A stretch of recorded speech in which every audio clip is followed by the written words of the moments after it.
Dear President Obama. President Obama. President Obama. President Obama. President Obama.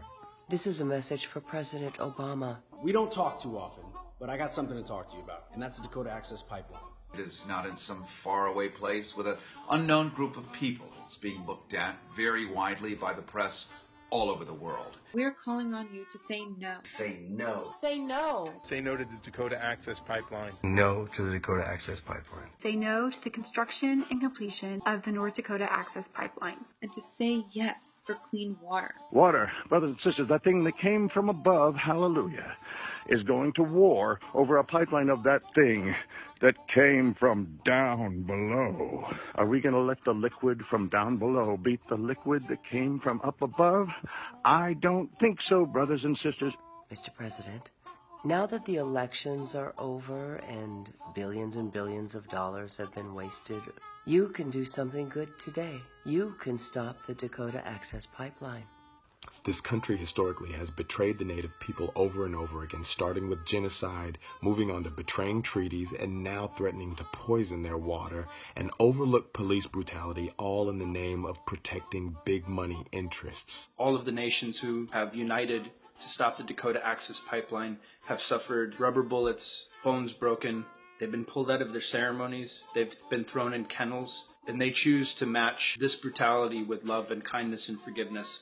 The Standing Rock Sioux have a name for the Dakota Pipeline. They call it the Black Snake. They know that if the Black Snake were to rupture and spill, it would not only poison their drinking water and contaminate their sacred land, but would also affect the lives of an estimated 18 million people. 18 million people. 18 million people poisoned by the Dakota Access Pipeline, a fracking pipeline.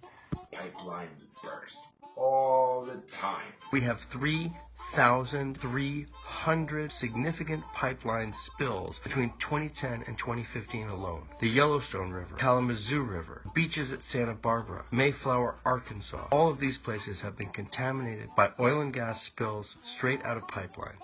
Enough carbon gets carried in that pipeline for the equivalent amount of 30 coal-fired power stations or 22 million automobiles. An oil pipeline rupture will affect the water supply that we all drink. Anything that contributes more negatively to the air supply affects all the 7 billion humans on Earth breathing all of the universal boundary-free air. If we as a society had an ounce of the respect that I witnessed out on the Standing Rock Reservation, there would be no such thing as fracking. These are your own words, Mr. President.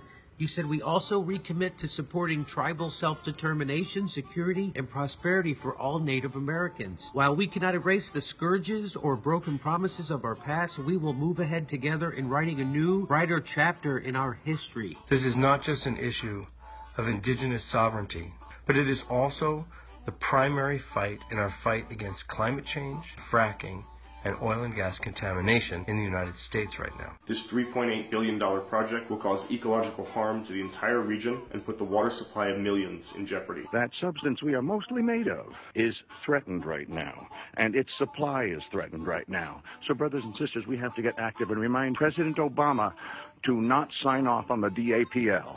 You are the commander-in-chief of the most powerful nation. Your legacy can be that of a champion, a protector of the people, a protector of the water, protector of the earth. Now's your time. Now's your chance. Before things get any worse, to make your legacy known. Think about devastating effects the Dakota Access Pipeline has. Think about it. This can be the last great thing you do before you leave office. During your administration, you've spoken out about Flint, Michigan. You've spoken out about addressing climate change. This is your Flint, Michigan. This is your climate change. We need you to hear us, the people who put you in power. We're asking you to step up as president. Stop that pipeline. You can do it. We have faith in you. The world is watching. You are in the final days of your presidency. What will your legacy be? Maybe you could use your influence to tell the nation, send supplies to Standing Rock, send wood, clothing, blankets, and maybe you could tell the authorities there to stop shooting people with rubber bullets for exercising their right to peaceful protest. Stand with Standing Rock, sir. Say no. Say no. Say no to DAPL. Stop. Stop. Stop. Stop the Dakota Access Pipeline. Please, stand up for all of us. And I call upon the American people. Divest from the banks that are financing the Dakota Access Pipeline, HSBC, Chase, Citibank, Wells Fargo. If your money is in these banks, you are helping to finance indigenous genocide. Move your money to a credit union, a local bank. Ask your friends, do the research, but do not continue to bank with these Wall Street banks. Move your money now. Now is the time to be on the right side of history. For more information and to find out how you can help, visit californiaforprogress.com/no DAPL. Thanks, Obama.